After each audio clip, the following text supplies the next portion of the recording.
गया है, सच को स्वीकारिए साहब, तब आप सच का समाधान कर पाइएगा। बेरोजगारी नहीं है, महंगाई नहीं है, अडानी ने कोई महाघोटाला किया ही नहीं है, चीन है ही नहीं। जब आप आंखों पर पट्टी बांधकर शासन चलाइएगा तो देश का वो हाल होगा जो हो रहा है। मैं तो एक महिला होने के नाते एक ही सवाल पूछना चाहती हूं कि हाथरस की गुड़िया को आप 2:30 बजे जलवाएंगे, दोषी रेप में आपके विधायक पाए जाएंगे, आपके सांसद के ऊपर यौन शोषण का आरोप है, आपके विधायक का बेटा एक लड़की के कत्ल का मुलजिम पाया जाता है। आप अब महिलाओं की बात कब करिएगा? बेटी बचाओ बेटी पढ़ाओ का नारा देने वालों से यह सवाल मेरा है कि साक्षी मलिक और विनेश फोगट से आप कब मिलने जाइएगा, उसका जवाब दीजिए। जवाब दे दूं। पहली बात तो व्हाट्सएप यूनिवर्सिटी का कमाल देखिए साहब, असेंबली होती है, वैल्यू एडिशन नेगेटिव हो जाता है। अरे भैया ऐसा कहीं होता है? अगर कहीं पर कोई आपको असेंबल करने को देता है तो अपना प्रोडक्ट देते तो आप उस पर सर्विस चार्ज लेकर ही बेचेंगे। $1 बिलियन का हम लोगों ने एप्पल के फोन एक्सपोर्ट किए हैं असेंबल करके ही।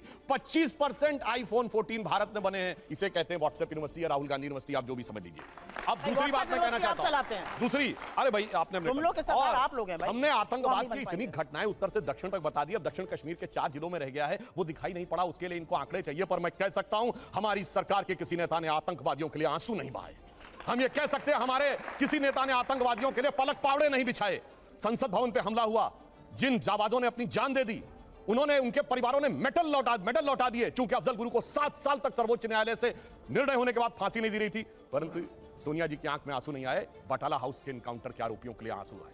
हमने किसी जाकिर नायक को शांति का मसीहा कहने वाले, इशरत जहां को बेटी कहने वाले, अफजल को हालात का मारा कहने वाले, हाफिज को साहब कहने वाले, ओसामा को जी कहने वाले, बुरहान वानी को भटका नौजवान कहने वाले आतंकवाद पे भाषण दे रहे हैं। इसलिए अब महिला की बात करता हूं। बिल्किस बानो की बात ये कर रहे हैं, 14 साल वो लोग जेल में रख के आए, मुस्लिम थी इसलिए बोला।